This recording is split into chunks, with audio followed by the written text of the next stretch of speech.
Olá, estamos com mais um episódio do podcast CTCAM. Esse mês estamos falando sobre fertilidade, preservação de fertilidade nas pacientes jovens com câncer. Para isso, temos aqui dois convidados, dois amigos, o Dr. Diego Tarrasconi, a doutora Paola Langaro, especialistas em reprodução humana. Dr. Alex, colega e parceiro do CTCAM, oncologista clínico. Hoje nós vamos, então, aprender um tanto sobre esse tema que já é a rotina, ou deve ser a rotina do nosso atendimento de pacientes jovens. A fertilidade dos pacientes com câncer é um assunto relativamente novo, não é? Não havia uma atenção muito grande a esse aspecto dos pacientes jovens. Tanto as tecnologias melhorando, os tratamentos melhorando, a sobrevivência dos pacientes com câncer melhorando. E o aumento da incidência de câncer entre a população mais jovem levou a uma atenção bem maior, acentuada e eventualmente até descrição de diretrizes, né? Hoje, preservação de fertilidade, paciente com câncer, paciente jovem com câncer, é uma regra, não é, recomendada pela Sociedade Brasileira de Oncologia Clínica, Americana da Oncologia Clínica Europeia e a Sociedade de Ginecologia, Mastologia e de Reprodução Humana. Então, um conhecimento que se construiu ao longo de décadas. Me lembro as primeiras publicações versavam sobre a segurança da gravidez após o câncer de mama. Não é? É uma controvérsia muito grande. Hoje se sabe que gravidez após o diagnóstico de câncer de mama, que é um câncer relacionado à questão hormonal, a gravidez ela é segura, não impacta negativamente na chance de cura ou na eventual chance de recidiva do câncer. Depois disso, nós vimos o conhecimento com relação à interrupção do tratamento hormonal adjuvante de câncer de mama, não é? Para os pacientes engravidarem, que hoje a gente sabe que a interrupção do tratamento ele também é seguro. Interrompe, engravida, vai a termo e retoma o tratamento adjuvante hormonal. E agora, mais ainda com a preservação com as tecnologias, é que saber se a gente ficou sabendo agora no congresso recente, congresso de câncer de mama da Sociedade Europeia, uma apresentação de sessão oral plenária importante, de que as tecnologias, as terapias de reprodução assistida também não impactam negativamente nas mulheres que têm diagnóstico de câncer de mama, e inclusive naquelas que são receptor hormonal positivo. Então, essa conversa, essas novidades, não tão novas, mas uma novidade que é da prática, principalmente no Brasil, não é? É o nosso objetivo. Eu agradeço a presença de vocês dois, uma honra tê-los aqui. E doutor Diego, vamos começar falando assim, tu tens notado um aumento da procura pelos métodos de manter fertilidade em pacientes oncológicos, ou seja, os pacientes estão chegando mais a vocês? Queria inicialmente agradecer o convite do Álvaro, do Alex, aí, parceiros do CTCAM, de prática e agora um pouco de revisão de teoria também sobre isso, e que é um prazer para nós estar aqui falando sobre isso, né? Então, a gente tem notado uma maior procura para a preservação de células reprodutivas, que seria o nome mais correto, sim, né?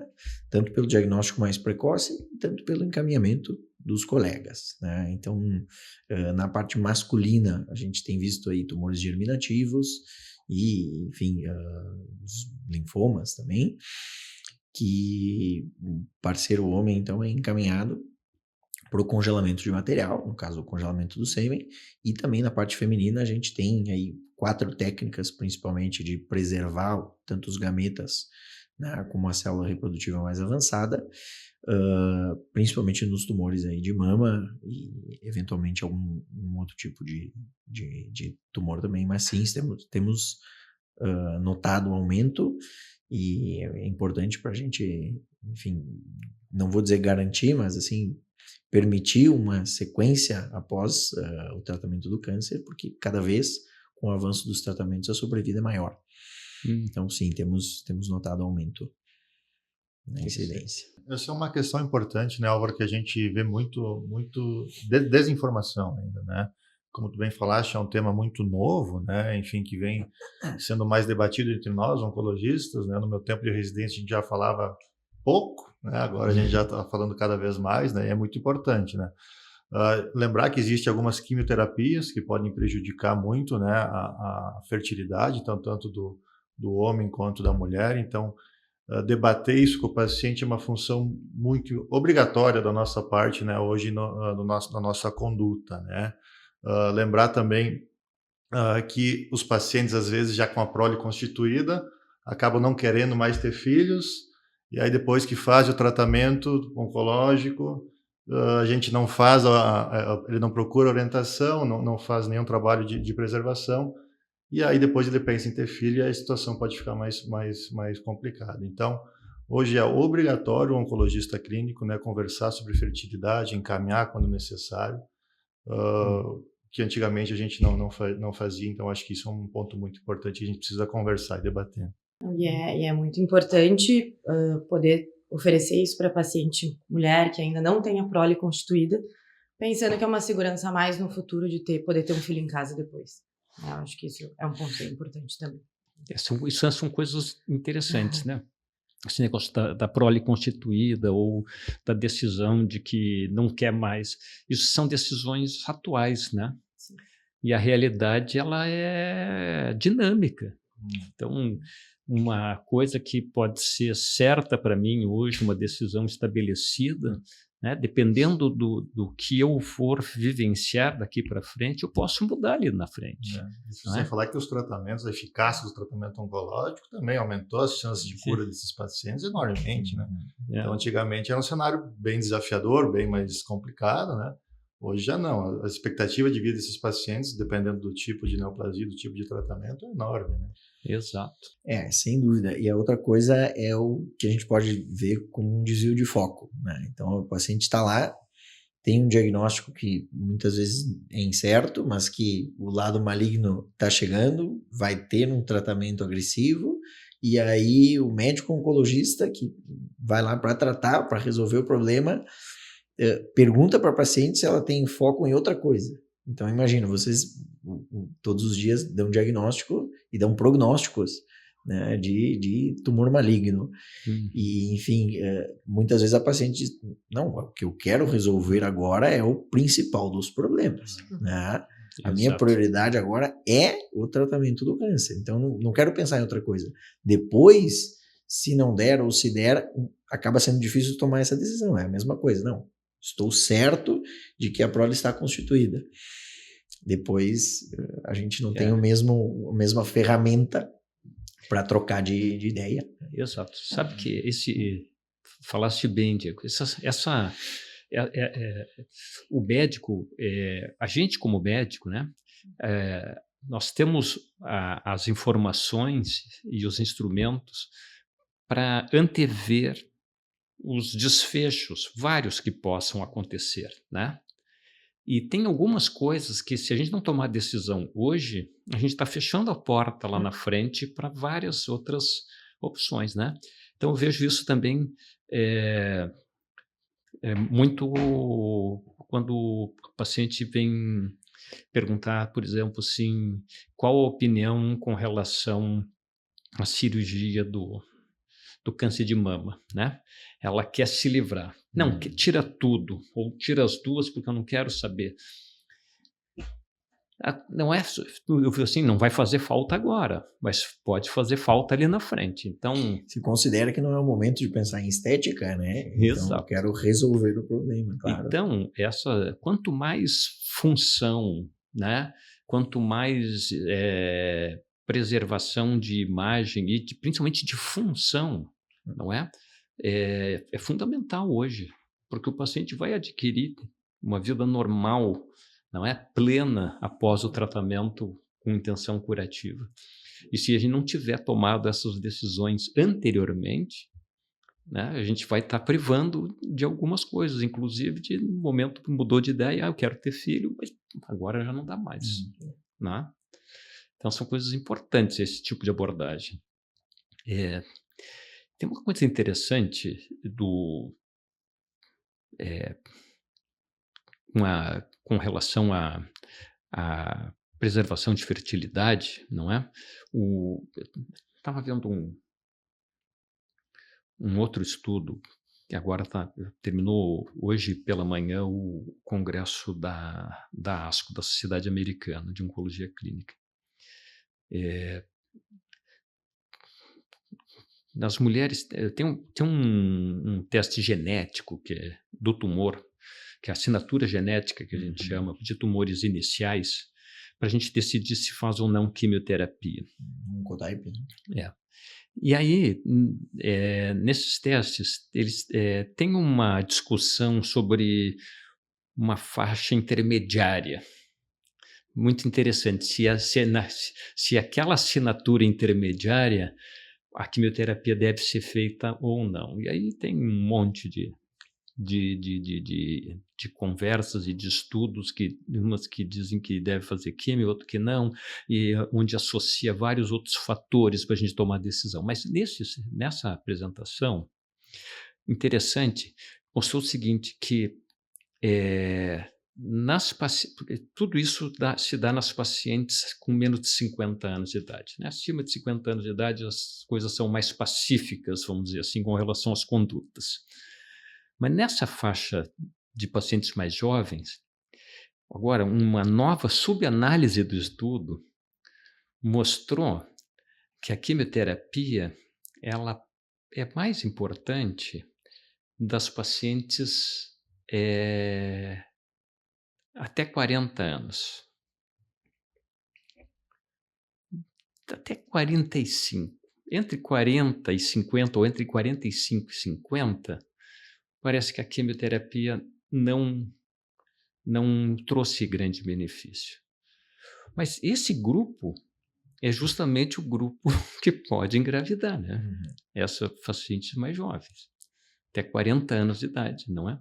Então, mesmo quando a gente utiliza instrumentos para tomar decisão, que auxiliam na tomada de decisão, não é? A gente, sempre com a paciente mais jovem, esses instrumentos nos mostram que o tratamento mais agressivo, entre aspas, que seria a quimioterapia, ela é útil ou, às vezes, fundamental, não é? Então, mas essas pacientes são aquelas que a gente precisa, né, decidir antes de começar o tratamento que se deve preservar, né? E, em geral, a gente todas elas deveriam preservar a fertilidade, né? Porque a vida muda e às vezes muda bastante. Acho que para paciente mais jovem é mais fácil isso, né? Mas essas pacientes dessa certa idade ali, acima dos 40, a situação fica mais um pouco mais aí difícil. Naturalmente tudo já é mais difícil, né? Não sei se é isso que vocês veem na prática. Consegue coletar o número de óvulos. Da parte reprodutiva, a gente considera a idade para a mulher 35. Porque após 35 a gente tem uma mudança no padrão do ovário, tanto em relação a número como qualidade dos folículos. Então, se a gente for olhar, a produção e o uso das células reprodutivas é diferente no homem e na mulher. O espermatozoide, toda vez que é produzido, ele vem de uma célula anterior que faz uma cópia e continua preservando o número. Ou seja, a gente compara, né, para o paciente assim, é como se fosse uma indústria de espermatozoides. Homem com 50, 60, 70 anos... Ela vai queimando. Vai queimando, mas sempre mantendo uma produção. Então, não existe uma idade masculina em que a gente diga, não, olha, a produção já não é o suficiente. Não. Pelo contrário, na mulher, ela faz um estoque inicial, tá? E esse estoque é com 20 semanas de vida fetal. É o quê? Nas 20 semanas de vida fetal, ou seja, da menina no útero, ela já não multiplica mais o que seria a célula mãe dos óvulos, né? Que é a ogônia, chamando assim. E a partir dali, das duas divisões celulares que a gente tem, a mitose e a meiose, o que acontece com os óvulos é um gasto, só o gasto. Não se recupera mais, não se produz mais. Em números, fica às vezes um pouco difícil de a gente trazer isso para a realidade, mas assim, a mulher nasce com aproximadamente 1 milhão de óvulos nos 2 ovários. E o período reprodutivo vai até a menopausa, quando ali se encontra algo em torno de 800 a 1.000 óvulos no ovário. Só que, claro, o período de vida reprodutiva inicia com as menstruações, inicia com os ciclos, certo? Então, tendo ou não tendo ciclos, existem perda de óvulos. Usando ou não usando anticoncepcional, existe a perda de óvulos. Caraca. Então, a reserva do ovário, ela é finita. Então, a gente bota os 2 principais, né? Não vou dizer vilões, mas os principais detratores de uma reserva é o tempo. Então, é claro que a paciente de 40 anos tem menos reserva do que de 30. E tratamentos, entre aspas, agressivos, quimioterapia, uma cirurgia mais extensa, pélvica, seja envolvendo o ovário ou não, vai vai causar uma diminuição no número dessas células e isso vai diminuir, enfim, o potencial fértil no futuro.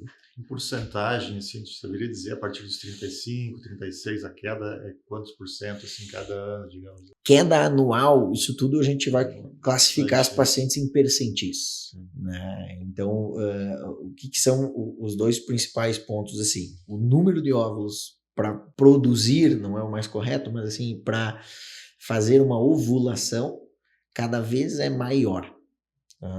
Então, a ovulação a gente lida como se fosse assim, uma competição que acontece dentro do ovário, em que sai um vencedor e os outros folículos perdem.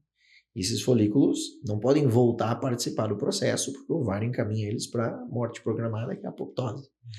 Então, esse que vence, né, ele vai entregar para este casal um período fértil.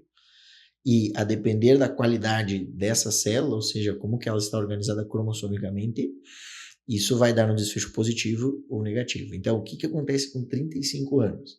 É um marco de que o número de células normais e anormais está empatado. Então, a paciente mais jovem tem células melhores. A paciente de mais de 35 anos tem óvulos de inferior qualidade. Existe ainda, né, até a última gota do ovário, algum óvulo de boa qualidade. Mas cada vez mais é difícil de achar. Então, a princípio, acima de 35 anos, se a gente pegar de forma aleatória uma ovulação, é mais fácil que seja um óvulo anormal do que normal. A balança começa a ficar negativa. Exato, é uma inversão na balança. Tanto que o pico de idade reprodutiva é 25 anos. Só que hoje a gente não vê mais, né? O terceiro filho aos 28, como se a gente voltar 2 gerações e a gente via. Então, essa inversão social, o ovário não acompanha. Isso falando exclusivamente em tempo, né? A gente não nem entrou na parte de tratamentos gonadotóxicos, mas esse é um dos padrões. Então, o ovário, ele tem uma reserva finita, ele não se multiplica e a gente tem que usar o que tem naquele momento. Para estimular o ovário, o que se utiliza? A gente procura fazer algo semelhante a um ciclo menstrual, ou seja, um ciclo ovulatório, na qual existe a escolha de um dos folículos, só que o que falta ali naquele grupo de um folículo avança para a ovulação e os outros são encaminhados para a apoptose são os hormônios das gonadotrofinas. Então é o FSH, que é o hormônio folículo estimulante, e o LH, que é o hormônio da luteinização. O folículo que tem o óvulo dentro, que vai fazer a ovulação, ele se diferencia à medida que ele produz mais hormônio e consegue captar na circulação mais FSH. Os outros começam a sentir falta do FSH porque justamente o grande, além de pegar para ele, ele faz um feedback que diminui essa secreção. Então, quando a gente estimula uma paciente que está num período de, enfim, tratamento, seja o que for, com mais FSH, a gente pode recrutar, chamar os outros folículos que não participariam desse processo para fazer, então, Uma coleta uma maior. coleta multifolicular. Porque se a gente guarda um óvulo, nosso prognóstico não é bom. A gente compara assim, quem tem mais chance de ter uma gravidez natural? Quem tenta por 1 mês ou o casal que tentou por 10 meses? Por 10 meses tem mais chance. Então, se a gente tem um número maior de óvulos, claro, que vai fazer total diferença em relação ao prognóstico futuro. Então, o tratamento ele é baseado nas gonadotrofinas. Doutora Paola, o que mais que tu pode assim, nos dar dessas curiosidades? Que para nós isso tudo é novidade. Junto com essas gonadotrofinas, os pacientes sempre perguntam muito qual é o tempo, doutora, que eu vou ter que usar essas medicações e qual é a forma de uso, é aplicação, é injetável, não é injetável. E a gente fala que a média de uso dessas medicações varia mais ou menos de 11 a 13 dias. Contudo, pode ser um pouco mais. Às vezes o paciente que está com algum tipo de câncer demora um pouquinho para ter uma resposta um pouco melhor, ou então até um pouquinho menos, né? Muito variável, mas a média é de 11 a 13 dias. Nós tivemos aquela pacientinha, né, recentemente. Tivemos. Tu estava com a previsão, acho que foi mais ou menos isso aí, 2 semanas. Ela fechou 15. Né? Ela fechou 15 dias. Exato. Ela fechou 15 dias, passou um pouquinho da nossa média, mas tudo bem, não tem problema. A princípio, o tratamento em si, com a estimulação com as gonadotrofinas, não prejudica a paciente, e a gente aproveita e também usa, principalmente nos pacientes com câncer de mama, que podem ter receptor hormonal positivo, a gente acrescenta um inibidor da aromatase, ali, o letrozol, para tentar diminuir a questão do estradiol ali, circulante no corpo, e mantém ao mesmo tempo essa estimulação ali do ovário controlada por esse período. E que nem o Dr. Diego falou antes, é um período controlado, curto, isso não vai prejudicar. Isso é uma coisa importante, né? A gente frisar que esses procedimentos são seguros e que esse período necessário para o procedimento não traz prejuízo para o paciente, não é? A gente não está falando de 30, 60 dias de atraso no início do tratamento, não é? Está falando de 15 dias, eventualmente 20 dias, não é? Então, são coisas plenamente toleráveis e que se mostraram seguras, né? Isso é importante refrisar. Doutor Alex. Hoje eu estou só aprendendo aqui, né? Hoje é um assunto sim. Hoje então, aquela lista de perguntas que tu tinha... Hoje é só mais ouvido que outra coisa, né?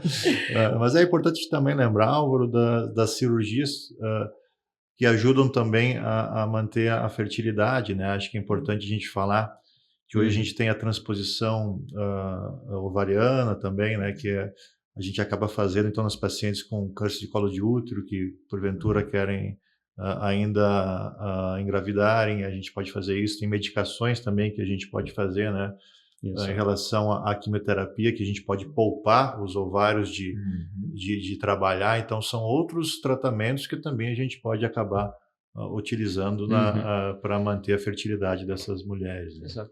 Quando tu falaste que mesmo com um tratamento anticoncepcional, né, com o uso anticoncepcional, eu venho queimando o ovário, né? Venho perdendo folículos. Usando a função. Né? E quando eu faço a supressão com um análogo de LH, eu continuo perdendo? O que vai acontecer? Né? Dos principais eventos que existem no ovário, recrutamento e dominância folicular, né? Quando a gente usa um anticoncepcional e também um agonista que funciona assim como ele, a gente corta o efeito da dominância, ou seja, aquele folículo não passa do estágio de antral para um dominante pré-ovulatório.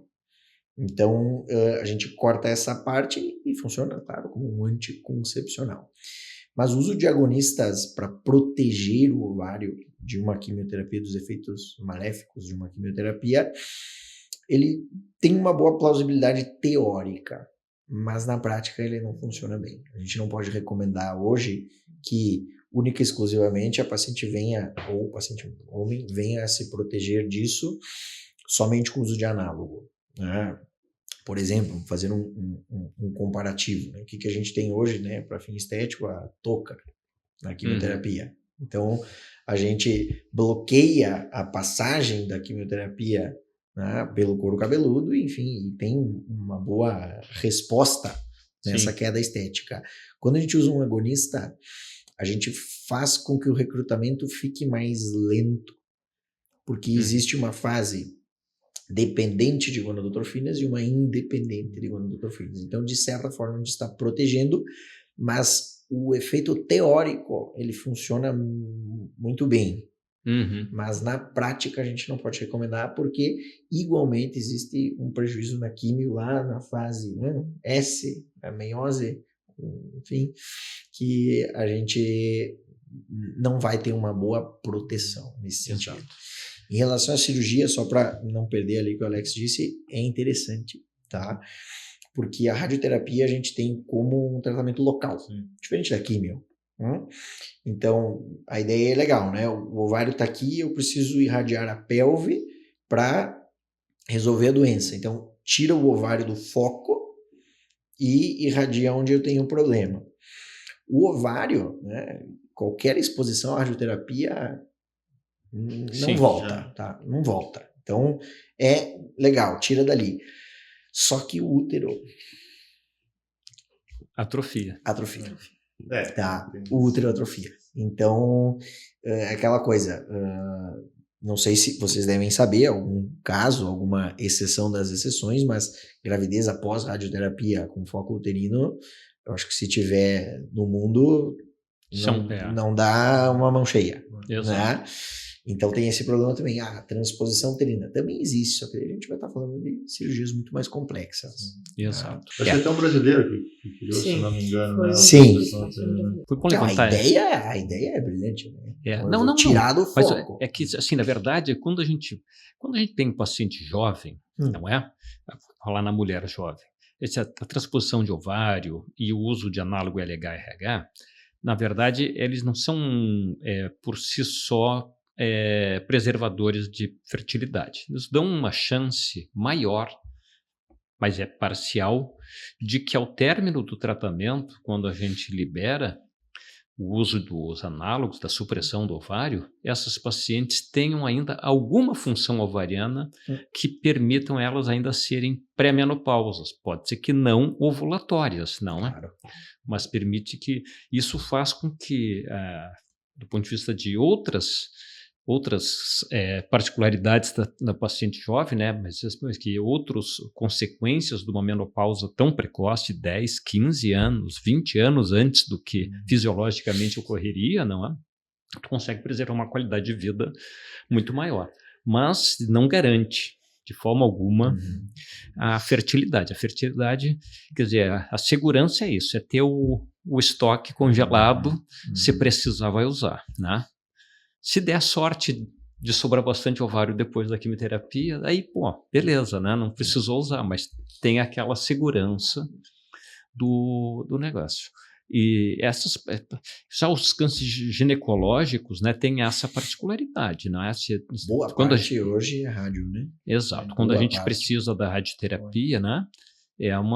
Esse é um problema sério. Não só a atrofia do ovário, mas várias outras sequelas que interferem na qualidade de vida do paciente. E hoje também tem uma preocupação maior com relação a isso e medidas que a gente observa e eventualmente pode intervir, né, no decorrer.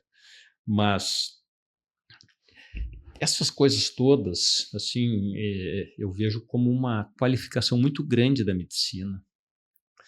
Porque hoje, quando vem um paciente com câncer, a gente não está só olhando o câncer, né? Ou seja, vamos fazer de tudo para curá-la e depois entrega a paciente para uma qualidade de vida terrível, não é? Que sabe-se lá como é que era o enfrentamento anteriormente, né? Hoje, então, a gente tem o cuidado com a estética, cuidado com a função, cuidado com opções de vida futura, como não quero, estou com a prole feita, ou não quero ter filhos, nunca quis e agora, então, não quero mesmo. Não, pode mudar dali um ano, né? É a sobrevida livre de doença, que chama, Exato, mas né? Hoje, vivendo bem. as chances de cura hoje de câncer inicial, qualquer ele que seja, são muito grandes. E a gente teve agora, né, também apresentações em câncer de pulmão. Assim, as coisas estão mudando tão rapidamente, né, tão drasticamente, que não olhar só a doença e não olhar todos os aspectos de qualidade de vida futura do paciente antes de decidir a terapia, chega até a ser um pouco, assim, insensível, né, para dizer o mínimo. Claro. Então, e essa forma de abordar o paciente, ela acaba sendo isso aqui, multi-especialidades, né? A gente precisa do ginecologista, da reprodução humana, precisa da radioterapia, da nutrição. Fala assim, em nutrição, um aspecto muito interessante. Tem um estudo apresentado agora em câncer de bexiga, que em geral o paciente idoso, malnutrido, relacionado a tabaco, né? Aquela coisa toda. Aí tem um estudo com componentes específicos de nutrição perioperatória para aumentar a cicatrização e imunidade. Não mudou nada as complicações perioperatórias dos pacientes que fizeram a nutrição especial e os que fizeram a nutrição habitual. Um estudo relativamente antigo. O que aconteceu agora numa análise mais tardia? Os pacientes com nutrição especial viveram mais. Um achado não é definitivo, mas gera uma hipótese muito importante, né? Então, a gente fala de nutrição, né? Fisioterapia, tudo monta uma possibilidade do paciente viver bem e viver melhor, né? E realizar seus sonhos depois, né? Sem dúvida. Coisas que a gente não pode, não deve, pelo menos, impedir que aconteçam, né, já de imediato. Deixa a reserva ali, né? Se precisar, usa, se resolver, mudar de ideia. Essas são coisas importantes. A gente não pode lembrar uma pergunta. Qual o tempo de armazenamento que você pode, tanto para homem ou mulher, que tem algum tempo específico? Isso é bacana porque as técnicas de congelamento elas foram evoluindo ao longo do tempo. Né? Então, congelamento, vamos colocar tanto de óvulos quanto de embriões, em que a gente fala de embriões depois. Tá? Uma das primeiras técnicas chamava congelamento lento, ou seja, lentamente a célula, o óvulo saía da temperatura ambiente e atingia temperatura, enfim, crioresistente, para que fosse armazenada. Que temperatura é essa? No nitrogênio líquido, a temperatura menos 196. Tá?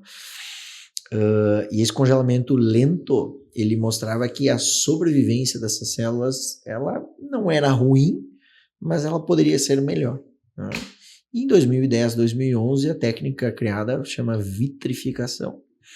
E a vitrificação é um congelamento ultra rápido. Então a célula sai da temperatura ambiente para menos 196 em frações de segundo. Isso entregou melhores resultados, tanto no congelamento de embriões quanto no de óvulos. Tá? Então não se usa mais congelamento lento para nenhuma célula reprodutiva, óvulo, embrião, espermatozoide ainda, tá? Sim. Mas essa técnica vitrificação, que faz com que a gente possa guardar a célula reprodutiva num tubo de nitrogênio líquido, a gente sabe que o nitrogênio é extremamente volátil, né? Abre a tampa, evapora. Isso. Por conta do contato com a temperatura ambiente, produz uma segurança, assim, indefinida. A gente tem já no mundo, claro que aqui saindo um pouco do câncer, mas já existem crianças nascidas de tratamentos com embrião que ficou 30 anos congelado. Na Inglaterra, 20 anos nos Estados Unidos e mais realidade Brasil, 10, 11 anos. Aqui na clínica a gente tem 10 anos de congelamento e neném nascido. Então, que legal. É bem resistente, desde que a técnica seja bem aplicada e de que a célula seja boa. Sim. Né? Então, congela uma célula de inferior qualidade. Sim. Não sobreviveu, aí tem uma técnica. Então tem esses dois pontos. E o descongelamento, como é que é? Ultra rápido. Também. Né? Ele sai... É o sistema inverso. Gira o botão para o outro lado. Sai da temperatura e vai para os meios de cultura, que já também dariam uma nutrição, né, para essa célula, e ultra rápido também. Ultra rápido também. Claro, quando a célula está congelada, ela está contraída.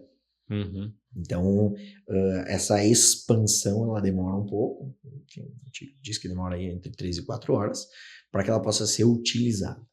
Ou seja, dos dois tipos de congelamento que a gente tem de célula reprodutiva, congelamento de óvulos, qual paciente que vai precisar ou qual que vai ter indicação do congelamento de óvulos? Paciente mulher jovem, sem, enfim, evidente, sem prole constituída e sem um relacionamento que seja estável o suficiente para depois de um tratamento de câncer ir lá e fazer. Então, o congelamento de óvulos, a gente está congelando metade do embrião. Então, é uma célula que a autonomia total dela é da paciente e é aquele óvulo que estava no ovário naquele momento. O congelamento, a gente não pode falar que ele é totalmente inerte à célula. O óvulo é uma célula que constitui água em 90%. Então, se a gente congela água e forma cristais, o processo reverso pode fazer com que a gente perca, exclusivamente pelo uso da técnica, alguns óvulos.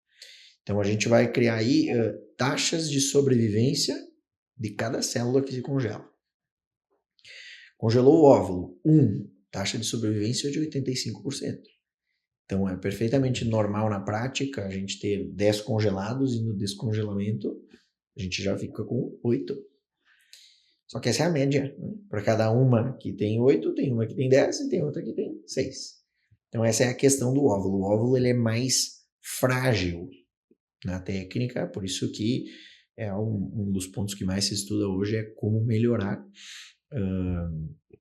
o descongelamento do óvulo, e isso melhorou muito nos últimos anos, tanto é que 85% é bastante. Mas se a gente vai comparar com os embriões, quem que vai congelar o embrião? Aquele casal que, enfim, já tem uma estabilidade, às vezes já tem um filho, e já antes do congelamento se faz a fertilização com as células a fresco e congela uma estrutura muito mais robusta, muito mais resistente. Enquanto o óvulo tem uma célula composta por água, o embrião tem 150 a 200 células. Então é muito mais resistente, a gente estima que a taxa de sobrevivência é de 99% dos embriões. Só que uma vez que se congela embrião, já a autonomia não é de uma pessoa só, é das duas. Porque aí os casamentos não estão durando muito. Pois é. Aí é aquela coisa. Até o próprio descarte de embriões, o descarte de óvulos, enfim, digamos, né? Fez o tratamento, não vai usar. A célula é de uma pessoa exclusiva. Sim. O destino daquela célula é a pessoa que vai decidir.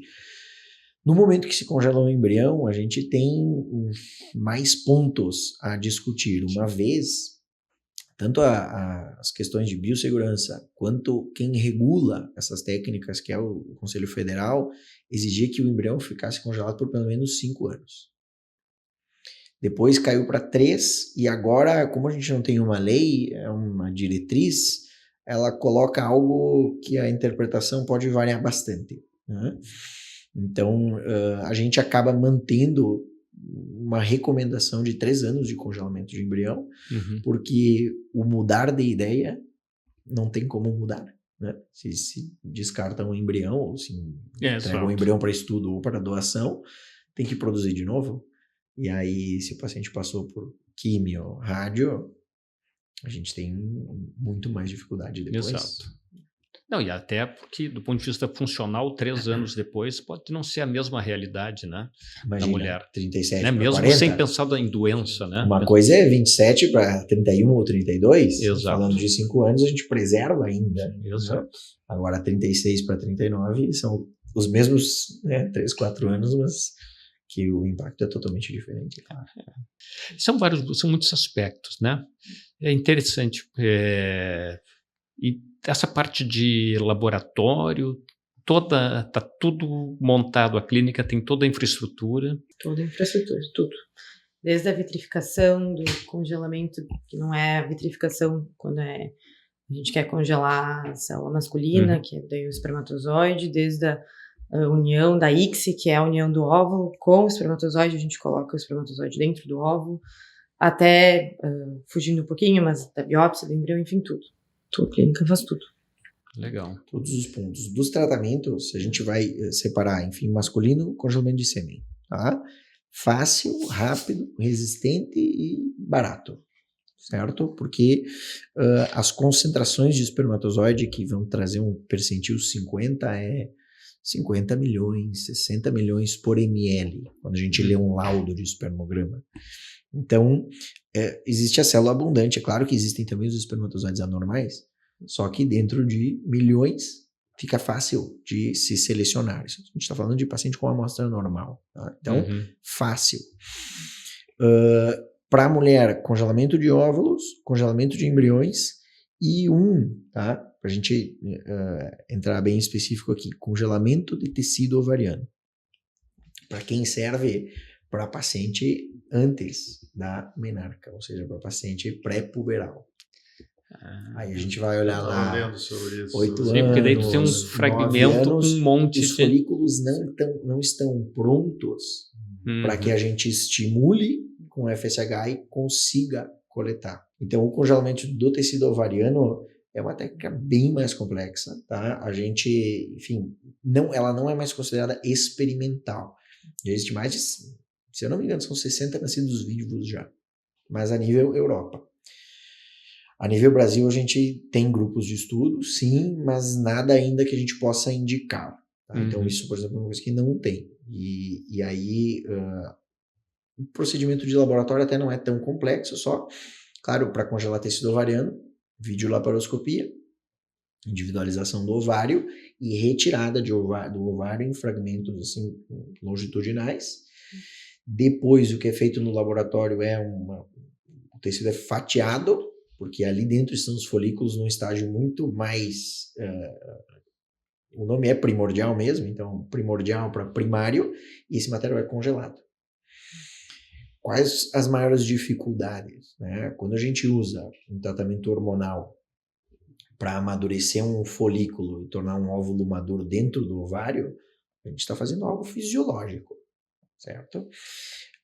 No caso do tecido ovariano congelado, este óvulo sempre é imaturo. Então a gente precisa de uma técnica que chama maturação in vitro. E essa técnica ainda tem muito a avançar. Então a maturação in vitro ainda tem bastante a avançar. Então, desse ponto, enfim, não se faz ainda. Claro que o futuro vai caminhar para isso, sem dúvida. Mas é uma opção para pacientes, né, pré-menarca, que chama, paciente que não tem ciclo ainda. Então não tem como fazer o ovário avançar alguns anos. Mas ali estão os folículos já, que são os mesmos que ela vai ter lá com 40 anos. Então essa é uma outra técnica. Interessante, né? Essas coisas todas vão evoluir muito ainda, né? No momento que tu consegue criar em laboratório esses microambientes, não é? De desenvolvimento. Isso tudo é muito caro, né? Mas a tecnologia vai baratear um momento ou outro, né? Essa técnica que o Dr. Diego comentou, a gente ainda não tem muito no Brasil, né? E aí também na clínica a gente ainda não faz. Eu acredito que por uma questão de procedimento mesmo. E complexidade, enfim, precisa de mais... E tanto taxa de sucesso, né? E a taxa de sucesso que... ainda é mais baixa. Tem nascidos vivos, sim, mas não é uma aquela... população bem maior. Não é aquela coisa, assim. Eu estava lembrando, estava lembrando de uma outra coisa que agora me fugiu. Mas daqui a pouco, assim, ia falar do paciente masculino, não é? Falou que é muito mais fácil pela quantidade e pela facilidade de acesso, né, ao esperma. Então, Mas uma das coisas que é bastante comum, principalmente em paciente com câncer de testículo, né? O paciente vem, já tirou um testículo que estava doente, né? A gente faz o espermograma e aí esse paciente ou é azospérmico ou é oligospermico, né? Que é uma condição muito comum no câncer de testículo. Daí, nessa situação, como é que faz? Várias coletas e...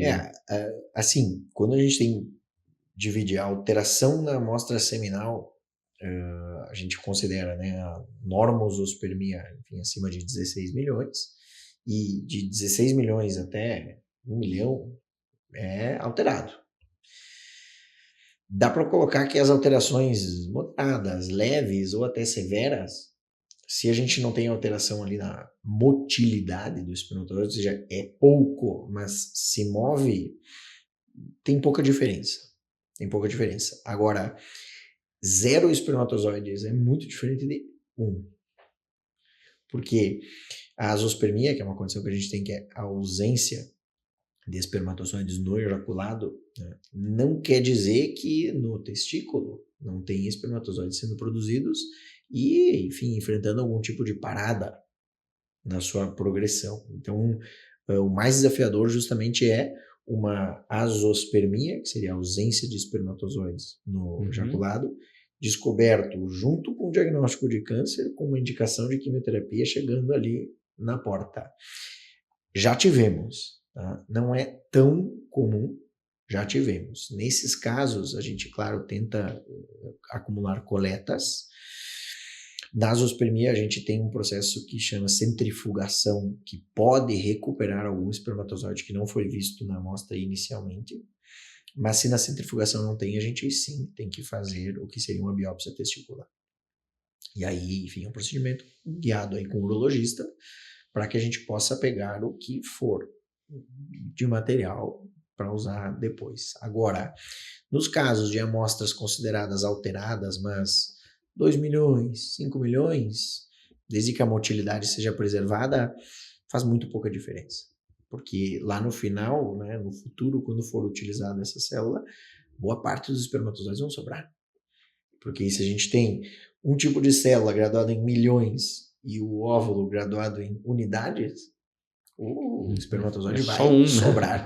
Né? A gente vai precisar de um para cada óvulo. Existem casos, claro, em que a gente não consegue recuperar, né? Em casos masculinos. Boa parte dos casos masculinos são idiopáticos.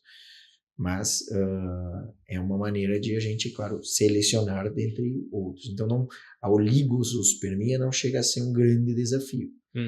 Claro, quando descoberta às pressas e com baixa vitalidade ou motilidade dos espermatozoides, a gente pode tentar coletar mais de uma vez, sim.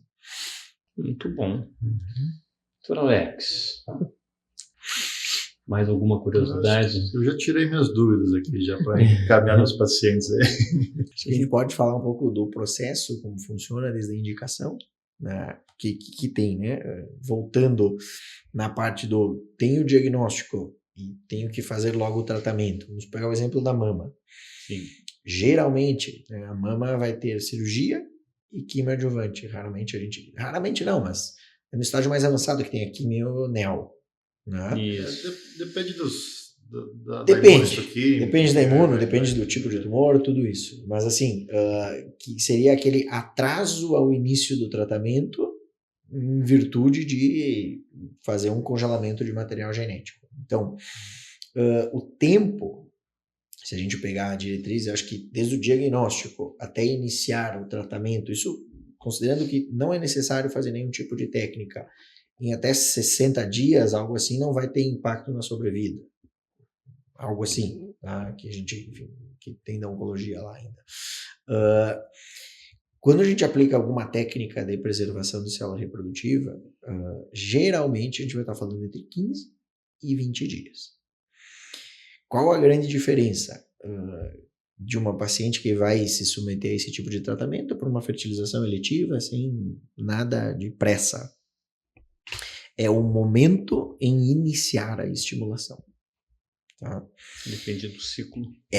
Então, o que acontece? A gente tem alguns momentos dentro do ciclo ovariano que é melhor de iniciar a medicação e outros em que é pior.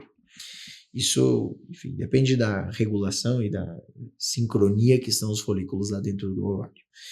Só que, para paciente oncológica, a gente não pode esperar o melhor momento. Então, a técnica que se usa de estimulação chama random start, que é justamente iniciar a qualquer momento. Iniciando a qualquer momento, a gente tem duas variáveis. Pode ser que a estimulação dure mais 2 ou 3 dias, e pode ser que use um pouquinho mais de remédio. Mas já está provado de que o ovário tem fases e tem ondas diferentes de recrutamento. Então, lembram, né? É um recrutamento, uma dominância na qual o folículo vai ser o ovulatório. Aqui ele ainda lança uma outra onda de folículos. Só que eles não são selecionados por falta de hormônio. Eles ficam fora da janela de seleção hormonal. Só que se a gente está usando hormônio de forma exógena, a gente consegue pegar eles. Então, na paciente oncológica, a gente pode até começar a estimulação por telefone. Não, vamos começar e a gente olha o ovário daqui 5, 6 dias e vai fazendo, porque depois, esses 1 ou 2 dias, pode ser de grande importância. Então, e a coleta é por laparoscopia? Não, a coleta por laparoscopia foi como foi inventado, né? Como foi inventada a técnica por laparoscopia lá, enfim, anos, né, 80 e poucos, como é que faz a coleta? 90. Coleta hoje é por via ultrassom, então o ultrassom ginecológico transvaginal consegue acessar o ovário a uma distância da parede fina, tá? De centímetros. E este ovário estimulado, ele acaba pesando e ele acaba migrando ali para o fundo do saco.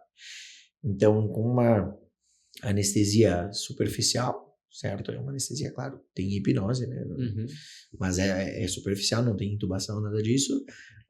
A coleta pode ser feita por via vaginal, sem nenhum tipo de cicatriz, nada, e de forma rápida, né? Com 20 minutos de coleta, Menos de 20 acopla minutos. uma agulha bem compridinha, assim, em cima do transdutor. Com uma guia, como se fosse uma Uma guia de guia, biópsia isso. para fígado, por exemplo. Sim. Isso aí, Né? exatamente. Uma guia. É uma guia. Interessante.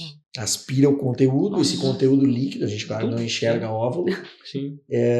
De dentro da sala cirúrgica, a gente tem a janela, que é o pass-through, passa para lá, e no microscópio, então a técnica é embriologista, né, vai fazer a seleção dessas células. Veio 1 óvulo, veio 2, veio 3. E assim, Já avalia ali na hora mesmo. na hora ela avalia se tem ou não tem. Sim. Depois ela avalia se é maduro ou não. Depois tudo tem Sim. uma etapa para isso, né? Mas assim, não dá cicatriz, nada. Dor Complicações também. baixíssimas. Nossa, uma simplificação imensa, Sim. né? Sim, porque imagina a laparoscopia É, já é um centro cirúrgico, porte muito maior, né? porte, recuperação. Exato. Nossa, muito legal. A própria anestesia para uma laparoscopia ela é muito mais complexa. Né? Sim. Intubação, pneumoperitônio, posição de Trendelenburg também. Hemodinamicamente vai ser Mais uma novidade. de uma outra recuperação. Então é rápido mesmo. Até tem pacientes que iniciam a quimioterapia no dia seguinte. Então coletou, repousa um pouquinho e no dia seguinte já pode começar. A nossa paciente não foi no dia seguinte, acho, mas foi uns 2 dias depois da É, coleta, né? Foi bem. Mas é isso. Acho que o grande problema é uma neoadjuvância numa paciente com tipo negativo, que é uma situação aí. Não, são raras as exceções, não é? Onde tu tem um tumor assim com um comportamento assim tão agressivo que ele cresce, que a gente chama de olhos vistos, não é? Bom, aí tu tá falando em salvar uma vida ou não. Claro. Né? Mas são situações assim bastante raras, né? Em geral, mesmo que tu faça, porque em geral esses pacientes fazem a biópsia, espera a imunistoquímica para depois chegar a ti, não é? Então só esse intervalo já são 2 semanas, né? Então, ou seja, não é 2 semanas que vai selar o prognóstico do paciente, né? Então, importante a gente ter essa visão. Agora, claro, o cara tem que estar sempre com o olho atento, né? Para ver, o paciente fez a biópsia, está esperando a imuno, chega no mastologista com a imuno, é um triplo negativo, mas doutor, já cresceu. Aí manda, vem mais 1 semana para consultar contigo, quando chega contigo, o nódulo era 2 centímetros, tem 4. Bom, Esse é o grande problema. Aquela coisa, vamos logo para resolver. Mas são situações incomuns, né? Agora, me chamou um pouco a atenção do estudo, esse último, que as pacientes com receptor negativo tiveram mais gravidez natural depois. Sim. Né? Mais gravidez natural, talvez pela terapia adjuvante, ou porque o triplo negativo é em paciente mais jovem. Porque é paciente mais jovem. Acho que a idade. Então, são esses fatores, né? Até 20% de gestação natural após quimioterapia. É bem legal esse estudo. E dessas 20 natural, né? Não, 20% de gravidez, 90% natural. E 10% só de técnica de fertilização. Uhum. Então, é aquela coisa, claro, a idade... que são os pacientes mais jovens, né? Ou seja, pegou um ovário mais cheio, que deu dano, mas ainda ficou. Ou seja, o tanque faz diferença, né? Para o paciente jovem, né, tudo é mais fácil. Com certeza. Né? E aí, conforme a idade vai avançando, as coisas todas ficam um pouco piores. Assim, tem estudos mostrando que, assim, que a idade em si, né, não é uma questão da fertilidade, lógico, né? Mas, no geral, a idade em si, a idade cronológica, acaba não sendo um fator assim, tão importante, né? O mais são comorbidades, né? Tu tem um paciente mais jovem que fumou 30 anos, né? Provavelmente tenha mais dificuldades para enfrentar o tratamento que um paciente mais idoso que pratica esportes, né? Que não fuma, tal. Então, magro, né? Exato, magro, né? Mas então, é uma coisa bastante importante. Meus queridos, acho que a conversa foi boa.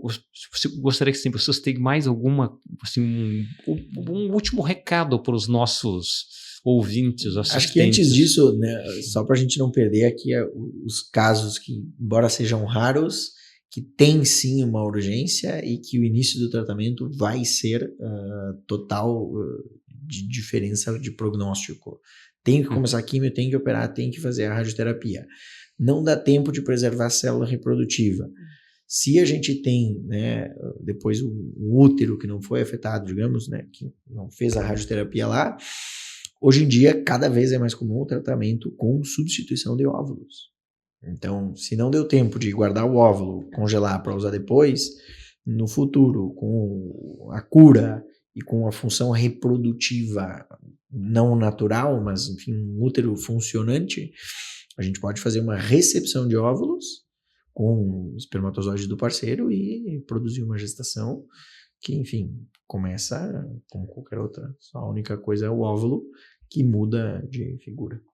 Isso existe. Quer dizer, alguma chancezinha a gente sempre tem. Sempre. Os métodos estão aí, né? Mas isso é importante, né? Claro. Alguma chance sempre tem. Então, sim, o importante é que o paciente faça a avaliação com vocês, né? Ouça as opções e tome daí, então, uma decisão mais madura, né? Sem dúvida. Do que previamente dizer assim, não quero. Uma coisa é indicação, né? A outra coisa, enfim, é como o paciente se planeja para isso. A gente imagina, né? Não vou dizer que sabe, não, a gente imagina o quanto deve ser impactante receber o diagnóstico e já pensar em tudo que a gente vai fazer, mas receber a indicação, fazer a consulta, isso tudo deve fazer parte, né, da rotina. Da rotina. Né? A gente fala muito, né, na primeira consulta, é muita informação, né? Geralmente vem com muita informação errada, daí você tem que desmistificar tudo. Enfim. Às vezes perde mais tempo. Exatamente. Né? E aí a gente fala e a pessoa esquece, enfim, foca no tratamento e acaba esquecendo. Mas sempre é prioridade nossa tentar falar A primeira consulta oncológica ela é uma consulta complexa, realmente, porque é muita informação, claro. né? Claro. E ainda mais se já vem com alguma informação, né? Como é que é agora, como é que vai ser durante e como é que vai ser depois. Então, é uma conversa que é bastante extensa, né? Complexa. Mas é isso aí. Né? A gente vai fazendo o que é possível, né? Exato. Doutora Paola, muito obrigado pela participação. Agradeço o convite. A gente agradece as informações. Diego, muitíssimo obrigado. A gente agradece o convite, fica à disposição para outras conversas. Enfim, casos do dia a dia a gente vai sempre discutindo. Né? Esse ano acho que já teve vários, né? Exato. Doutor Alex, o convite? Bom, a gente estava falando antes até, né, aproveitando que junho é o mês da fertilidade, isso? Então, acho que já... Conscientização. Conscientização. Então, é um tema a mais aí para a gente marcar, né? Então, lembrando a todos das nossas redes sociais, né, tanto do Instagram, canal do YouTube e Facebook, lá a gente tem tudo sobre informações relacionadas ao câncer, né? Hoje a gente está também terminando o congresso da ASCO, que é o congresso mais importante que a gente tem na oncologia. Provavelmente nos próximos dias a gente vai estar gravando também sobre os principais estudos que mudam a nossa prática clínica, então tem um acesso lá que a gente consegue dar muitas informações sobre tudo relacionado ao câncer. Então, muito obrigado, a gente volta no próximo mês com mais um tema específico, com novos convidados também, e muito obrigado a todos.